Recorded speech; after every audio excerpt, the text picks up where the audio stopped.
অনাকাঙ্ক্ষিত ঘটনা ঘটেছে, এটার জন্য বিশ্ববিদ্যালয় প্রশাসন আন্তরিকভাবে দুঃখ প্রকাশ করছে এবং বিশ্ববিদ্যালয় প্রশাসন সার্বিকভাবে চেষ্টা করেছে এই বিষয়টাকে অত্যন্ত সুন্দরভাবে সমাধান করার জন্য।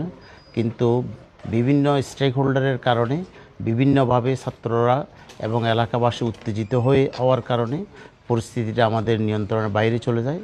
পরবর্তীতে আমাদের সেনাবাহিনী, র্যাব, পুলিশ প্রশাসন সহ জেলা প্রশাসনের সার্বিক সহযোগিতা নিয়ে এই পরিস্থিতি সন্ধ্যার মধ্যেই এটা নিয়ন্ত্রণে আসে। আমরা বিশ্ববিদ্যালয় প্রশাসনের পক্ষ থেকে আমরা জানিয়েছি যে এটি বিশ্ববিদ্যালয় প্রশাসন পরবর্তী পরামর্শ না দেওয়া পর্যন্ত এখানে এই এলাকাতে 144 ধারা বলবৎ রাখার জন্য এবং সেনাবাহিনী এবং যৌথ বাহিনী আমাদেরকে এই পরবর্তী বিশ্ববিদ্যালয় প্রশাসন যতক্ষণ না পর্যন্ত না বলে ততক্ষণ পর্যন্ত যাতে করে এই এলাকাতে আমাদের শান্তি শৃঙ্খলা রক্ষার্থে যৌথ বাহিনী কাজ করে, এটির জন্য বিশ্ববিদ্যালয় প্রশাসনের পক্ষ থেকে অনুরোধ জানানো হয়েছে। আমরা আমাদের আজকে যে সমস্ত ছাত্ররা জোবরা গ্রামে আছে তাদেরকে স্ব আবাসস্থলে নেওয়ার জন্য আমাদের সিন্ডিকেট সদস্য এবং চট্টগ্রাম বিশ্ববিদ্যালয়ের সাবেক বিপি আমরা এস.এম. ফজলুল হক সাহেবের নেতৃত্বে আমাদের বিশ্ববিদ্যালয় প্রশাসন সহ আজকে রাত্রের মধ্যে স্ব বাসায় তাদেরকে পৌঁছিয়ে দেওয়ার সিদ্ধান্ত হয়েছে। যে সমস্ত ছাত্রছাত্রীরা কোনোভাবেই ওখানে থাকার যদি কোনো অবস্থা না থাকে, বিশ্ববিদ্যালয় প্রশাসন ছাত্র হল এবং ছাত্রী হলগুলো এটা উন্মুক্ত রাখবে যাতে করে আমাদের শিক্ষার্থীদের কোনো সমস্যা না হয়। আমরা চট্টগ্রাম বিশ্ববিদ্যালয় প্রশাসন ইতিমধ্যে যারা আহত হয়েছেন তাদের সকলের চিকিৎসাভার বিশ্ববিদ্যালয় প্রশাসন বহন করবে। আমরা এই পুরো ঘটনার জন্য বিশ্ববিদ্যালয় প্রশাসনের পক্ষ থেকে একটি তদন্ত কমিটি গঠন করার সিদ্ধান্ত গৃহীত হয়েছে এবং বিশ্ববিদ্যালয়ের মধ্যকারে এবং জোবরা এলাকাতে যে সমস্ত মালামাল লুণ্ঠন হয়েছে এই বিষয়গুলো, লুণ্ঠিত মাল কিভাবে ফেরত নেওয়া যায় সেই বিষয়েও সিদ্ধান্ত গৃহীত হয়েছে। আমরা চট্টগ্রাম বিশ্ববিদ্যালয় প্রশাসনের উদ্যোগে এলাকাবাসীর সাথে একটা সৌহার্দ্যপূর্ণ পরিবেশ যাতে আমাদের ছাত্রছাত্রীরা এবং বিশ্ববিদ্যালয়ের স্বাভাবিক কর্মকাণ্ড পরিচালিত হয় এই জন্য একটা শক্তিশালী কমিটি গঠন করা হয়েছে এবং এই কমিটিতে দায়িত্বে থাকছেন আমাদের চট্টগ্রাম বিশ্ববিদ্যালয়ের মাননীয় vice chancellor administration professor doctor Kamal উদ্দিনের নেতৃত্বে। সেখানে এস.এম. ফজলুল হক সাহেব সহ এলাকার গণ্যমান্য ব্যক্তিরা এবং ছাত্র প্রতিনিধিদেরকে নিয়ে একটা কমিটি গঠন করা হয়েছে। এখানে ওসি সাহেব থাকবেন, আমাদের ইউএনও সাহেব থাকবেন, আমাদের প্রশাসনের সকল স্তরের লোকজন থাকবেন যাতে করে এই এলাকার সাথে বিশ্ববিদ্যালয়ের সম্পর্কটা কোনোভাবেই নষ্ট না হয়, এটাকে আরও সমুন্নত কীভাবে রাখা যায় সেই জন্য আমরা এই কমিটি কাজ করবে। আগামীকাল দুপুর 1টার সময় এই কমিটির প্রথম বৈঠক আহ্বান করা হয়েছে। আমরা আশা করব এই কমিটির মাধ্যমে আমাদের এই এলাকার সাথে আমাদের সম্পর্কটা বিশ্ববিদ্যালয় প্রশাসনের আগের চাইতে অনেক বেশি উন্নত হবে এবং আমরা এই এলাকাবাসী বিশ্ববিদ্যালয় প্রশাসন শুরু করে সকলের সার্বিক সহযোগিতা কামনা করছি। আগামীকাল চট্টগ্রাম বিশ্ববিদ্যালয়ের ক্লাস পরীক্ষা বন্ধ থাকবে এবং আগামীকালকে বিশ্ববিদ্যালয়ের অন্য স্বাভাবিক কর্মকাণ্ড চলবে। এটা 21 সদস্য বিশিষ্ট কমিটি। জি না, এই কমিটি তো দীর্ঘস্থায়ী এটা কাজ করবে, এটা দীর্ঘমেয়াদী কমিটি, এটা কাজ করবে এবং আমাদের সাংবাদিক বন্ধুরা আপনারা দীর্ঘক্ষণ পর্যন্ত অপেক্ষা করছেন। আমরা আসলে আন্তরিকভাবে দুঃখ প্রকাশ করছি আপনাদের অনেকক্ষণ বসেই রাখার জন্য। আমরা আশা করব যে আপনাদের সহযোগিতা বিশ্ববিদ্যালয় প্রশাসনের প্রতি অতীতে যেভাবে ছিল ভবিষ্যতেও আপনাদের সহযোগিতার মাধ্যমে বিশ্ববিদ্যালয়ের সার্বিক কর্মকাণ্ড অত্যন্ত সুন্দরভাবে আমরা পরিচালিত করতে পারবো। প্রশ্ন করেন না, প্রেস ব্রিফিং আর আমাদের যারা আমরা সংবাদকর্মীরাও আসলে আহত হয়েছে, আমরা অনেকে প্রায় 10 জনের মতো সংবাদকর্মীরা আমরা আহত হয়েছি। আমি নিজেও আহত হয়েছি, আমি ট্রিটমেন্ট নিয়েছি। আমাদের অনেকে চট্টগ্রাম থেকে যারা আসছেন অনেকে আহত হয়েছে। এখনো পর্যন্ত কোনো মামলা হয়নি।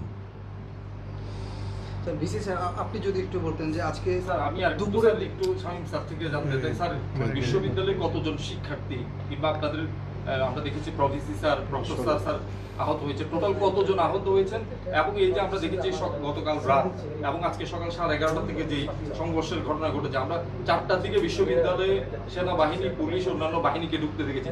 এই বাকি সময়টাতে আপনারা প্রশাসন কিংবা সেনাবাহিনীকে কেন আনতে পারেনি? এটি বিশ্ববিদ্যালয় প্রশাসনের কোনো ব্যর্থতা আছে কিনা আমি একটু জানতে চাই। মানে এতগুলি শিক্ষার্থী মার খেলো, আমি বিশ্ববিদ্যালয়ের সাবেক শিক্ষার্থী হিসাবে আমার খুবই কষ্ট লেগেছে। আমার ছোট ভাইরা মার খেয়েছে এবং এমন ভাবে মার খেয়েছে সেটি আসলে বর্ণনা করার বাইরে। কি করেছেন আপনারা? আপনাদের কোনো ব্যর্থতা আছে কিনা?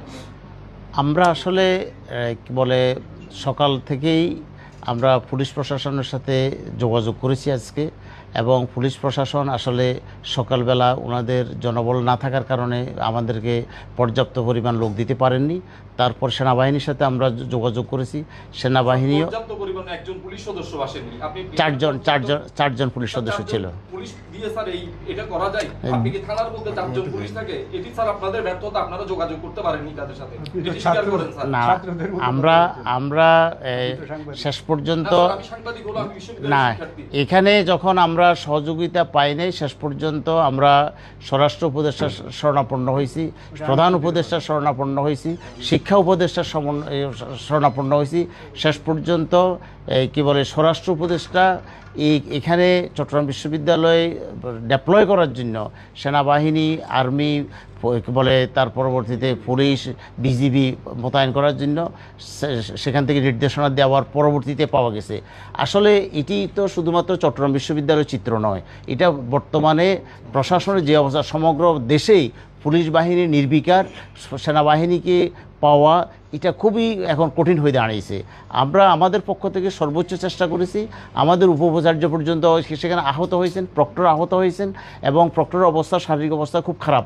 তো সব মিলিয়ে আমরা আসলে আমাদের পক্ষ থেকে সর্বোচ্চ চেষ্টা করেছি যে যেখানে যেখানে যোগাযোগ করার। আর মামলার ব্যাপারে যেটা বলছেন যে বিশ্ববিদ্যালয় প্রশাসন এখনো পর্যন্ত মামলা করেনি, আমরা আগামীকালকে সিদ্ধান্ত নিয়ে এটা মামলা করব। একটা প্রশ্ন ছিল শিক্ষার্থীদের সাথে আপনাদের এখানে একটা আলোচনা হয়েছে, হ্যাঁ। মানে শিক্ষার্থীরা এখানে প্রশ্ন করেছেন আজকে পরীক্ষা বন্ধ ছিল, ক্লাস বন্ধ ছিল, কিন্তু শিক্ষক নিয়োগটা স্যার খোলা ছিল। এখানে প্রশাসন তো 11টা থেকে 4টা পর্যন্ত এখানে বিজি ছিল। এটা কি আজকে স্যার? না না না, এটা প্রথমত হচ্ছে আমি উত্তর দিই এটা। হ্যাঁ। শিক্ষক নিয়োগের কথা বলছেন আপনি? শিক্ষক নিয়োগ আগামীকালও হবে ইনশাআল্লাহ। যদি এটা নিয়োগ হবে না, এটা পদোন্নতি। এটা হচ্ছে পদোন্নতি। এটা হয় কি, শিক্ষক বোর্ড যেটা ছিল, না না, আমি বলছি এটা হচ্ছে দূর দূরান্ত থেকে, মনে করেন দিনাজপুর থেকে, রাজশাহী ইউনিভার্সিটি থেকে, জাহাঙ্গীরনগর ইউনিভার্সিটি থেকে এক্সপার্টরা চলে এসছে। তারা এসে এখানে আটকা পড়েছে, তারা যেতেও পারছে না, এবং আমাদের ক্যান্ডিডেটরা চলে এসছে, এবং আমি একা এখানে বসে আছি। আমি ওখানে আমার পুরো টিম ওখানে কাজ করেছে। প্রথমে সকালে এসে আমরা 2 উপাচার্য, রেজিস্ট্রার, তোয়েব সাহেব, ডিনস, প্রভোস্ট মিলে আমরা বিরাট একটা টিম উইথ সিকিউরিটি, আমাদের নিজস্ব সিকিউরিটি যা আছে, নিরাপত্তা যা আছে, অস্ত্রধারী, এদেরকে নিয়ে আমরা চলে গেছি এলাকায়। সকালে এসে এলাকায়, এগুলো আপনাদের জানা দরকার, হয়তো জানেন। তো এলাকায় আমরা চলে গেছি। এই যে এখানে একটা আলোচনা হয়েছিল যে আমরা নাকি কিছুই করিনি, আমরা এলাকায় চলে গেছি। এলাকায় চলে যেয়ে দেখি যে ওরকম, যেটা আমি ছাত্রদেরকে বললাম আপনাদেরকে রিপিট করি। এলাকায় চলে যাওয়ার পরে আমরা দেখলাম যে না, পরিস্থিতি ওখানে একটু আসে থমথমে, কিন্তু থমথমে ভাব। আমাদেরকে বলা হলো একটা বিল্ডিং দেখিয়ে যে এখানে 5 জন আটকে আছে। তো আমরা তাড়াতাড়ি সেই বিল্ডিংয়ে গেলাম ফোর্স নিয়ে, আমাদের নিজস্ব ফোর্স, তখন আসে নাই অন্য কেউ। তো গুজব, কেউ সেখানে আটকা নেই, বললো ওই বিল্ডিংয়ে কিছু থাকে। সেই বিল্ডিংয়ে গেলাম, সেখানেও কিছু নেই, সব শান্ত। তারপরে আমরা চলে গেছি 1 নম্বরে ছাত্ররা ওখানে জমায়েত করছে, আমাদের বিরুদ্ধে স্লোগান দিচ্ছে। তারা দিতেই পারে, তারা সবসময় দেয়। এটা তো আমাদের স্টুডেন্টদের একটা অন্যরকম একটা পোস্ট, এই যে 5 আগস্টের পরে তাদের একটা অন্যরকম একটা কালচার ডেভেলপ করেছে আমাদের পুরো ছাত্র সমাজ, আমাদের ছাত্র না, যে কিছু হলেই এই যে শাহবাগ, কিছু হলেই যমুনা, কিছু হলেই ঘেরাও, কিছু হলেই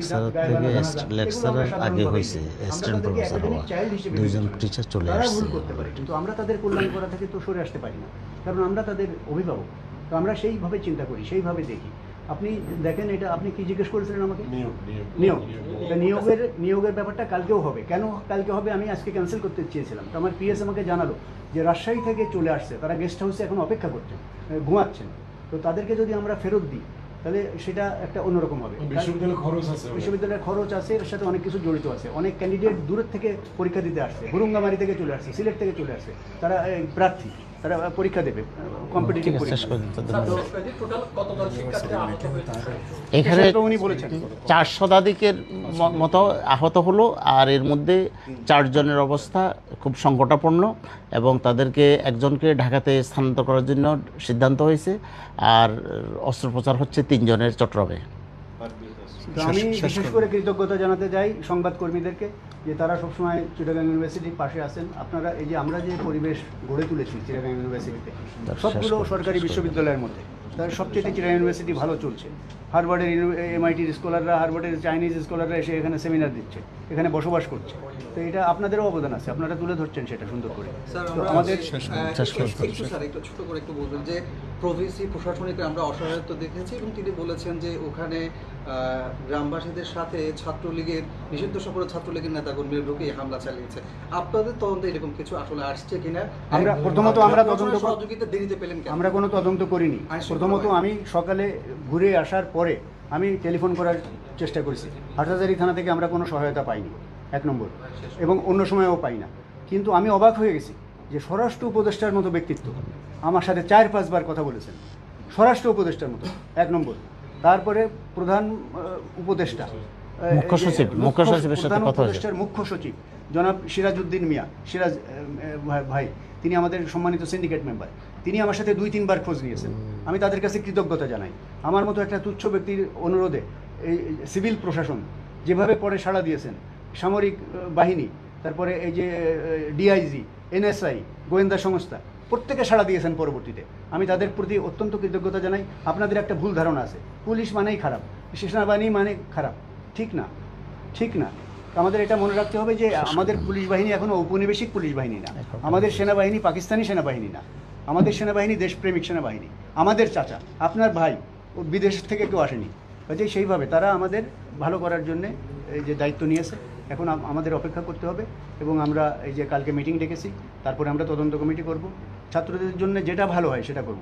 সেই সাথে আমি সহযোগিতা দেরিতে পাওয়া থেকে এত ঘটলো। সেই সাথে আরেকটা জিনিস আপনাদেরকে বিবেচনা, আপনারা অনুসন্ধানী সাংবাদিকতা করেন, আপনারা জানেন যে আমরা একটা ভাইব্রেন্ট পরিবেশের মধ্যে আমরা ছাত্রদের সাথে আলাপ আলোচনা করে চাকসু ইলেকশন ঘোষণা করেছি, এই ডিক্লেয়ার করেছি। ঠিক তারপর এই ঘটনাটা হয়েছে।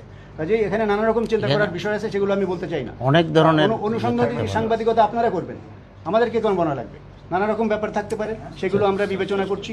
আমরা যাতে সুন্দরভাবে সব কিছু ইউনিভার্সিটি ভাইব্রেন্ট থাকে, ইউনিভার্সিটি যাতে স্বাভাবিক থাকে, সেই জন্য যা করণীয় আমরা তা করার জন্যই এখানে আসি। বহু বাচ্চা কোথায় পড়ে আছে, আমি একা এখানে 24 ঘন্টা থাকি, তারা 2 জন সকলে থাকে।